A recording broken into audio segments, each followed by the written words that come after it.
जी बहुत शुक्रिया आप दोनों लोगों का। और अब इस बातचीत का आखिरी राउंड शुरू होगा, डज गॉड एग्जिस्ट की ये बहस मुफ्ती शमाइल नदवी और जावेद अख्तर साहब के बीच। आप लोग अपने अपने हाथ ऊपर करेंगे, मैं यहाँ से तय करूँगा। और माइक हमारे पास है क्या? एक ही माइक है ऑडियंस के लिए?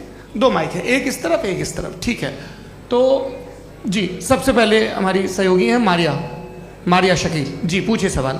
थोड़ा सा रुकेंगे ताकि कैमरे का फ्रेम आप पर आ जाए, आपकी तो प्रैक्टिस है टीवी की। जी नदवी साहब, मैं खुदा को मानती हूँ, पहले मैं इसी प्रमाइस से शुरू कर रही हूँ और ये बता रही हूँ आपको, मैं मानती हूँ।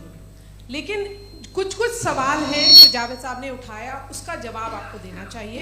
पहला सवाल ये कि गज़ा में सालों से छोटे बच्चे मर रहे हैं, वो उनको अगर खुदा मर्सीफुल है, हम मानते हैं कि अल्लाह ताला में बहुत ताकत है, तो वो बच्चे क्यों मर रहे हैं? दूसरी बात ये कि अगर कंटिजेंसी की जो आप बात करते हैं, पूरे मुस्लिम ममालिक मिल करके भी उन गज़ा के बच्चों को क्यों नहीं बचा पा रहे हैं? क्योंकि अगर वो चाहते, क्योंकि अल्लाह ताला उन पर हुकूमत करते हैं, सब पर हुकूमत करते हैं, तो वो उनको क्यों नहीं बचा? जी थैंक यू वेरी मच। बहुत अच्छा किया आपने इस चीज़ को जिक्र कर दिया, मैं इसको और अच्छे से एक्सप्लेन करने की कोशिश करता हूँ। देखें, जहाँ तक आपने कहा कि गज़ा के बच्चों को मारा जा रहा है, देखिए 2 वर्ल्ड व्यू है, एक एथीस्टिक वर्ल्ड व्यू, एक थीस्टिक वर्ल्ड व्यू है। बच्चे मर रहे हैं दोनों वर्ल्ड व्यू में, लेकिन हमारा वर्ल्ड व्यू कह रहा है कि रिकॉम्पेंस है, ये कह रहे हैं कि उनका मरना बेकार जाने वाला है, कोई उसका रिकॉम्पेंस नहीं है, चूंकि इनके यहाँ आखिरत और अल्लाह का कोई तसव्वुर या गॉड का कोई तसव्वुर नहीं है। आपने ये सवाल किया कि गॉड मर्सीफुल है, क्यों नहीं रोकता? ये मैंने बताया कि ये मिसकंसेप्शन है लोगों के दरमियान कि गॉड को सिर्फ मर्सीफुल और ओमनीपोटेंट समझते हैं। गॉड के सिर्फ यही 2 एट्रीब्यूट्स नहीं हैं, गॉड के कई सारे एट्रीब्यूट्स हैं, उनमें से अल हकीम भी है, उनमें से ऑल वाइज भी है, ऑल नोइंग भी है। लिहाजा अगर इस दुनिया में किसी को तकलीफ आ रही है और गॉड उसको नहीं रोक रहा है, वो इसलिए नहीं रोक रहा है चूंकि इंसानों को फ्री विल दिया गया है।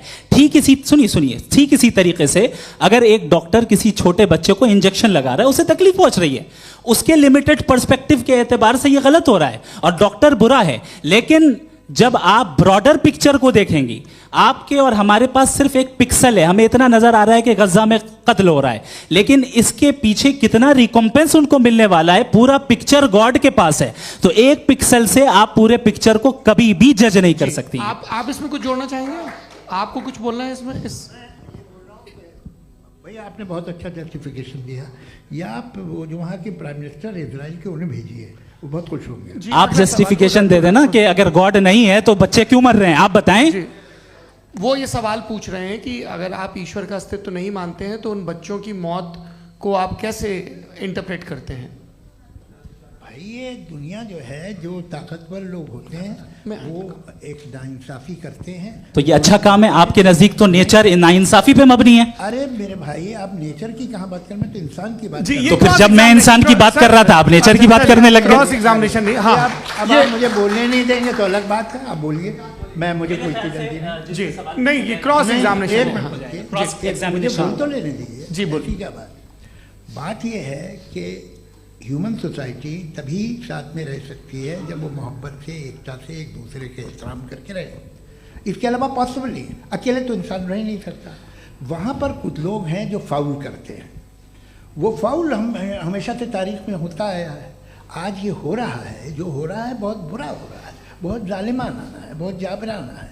उसको आप कहें कि ये बच्चों को कॉम्पनसेशन मिल जाएगा या इसकी इंजेक्शन है, इंजेक्शन तो हेल्थ के लिए दिया जाता है। आप ये कह रहे हैं कि ये बच्चों की जो धज्जियां उड़ रही हैं ये इंजेक्शन है, ये टेस्ट है और उस टेस्ट में उनको ऐसा रिकॉम्पेंस मिलेगा जो आपके तसव्वुर के बाहर है। ये आप 3 बरस के बच्चे को बारूद से उड़ा के टेस्ट ले रहे हैं। वाह, वो नहीं ले रहा है, खुदा नहीं उड़ा रहा है, इजराइल उड़ा रहा है। जी, ये तो उसको कंडेम करें। अगला सवाल लेते हैं।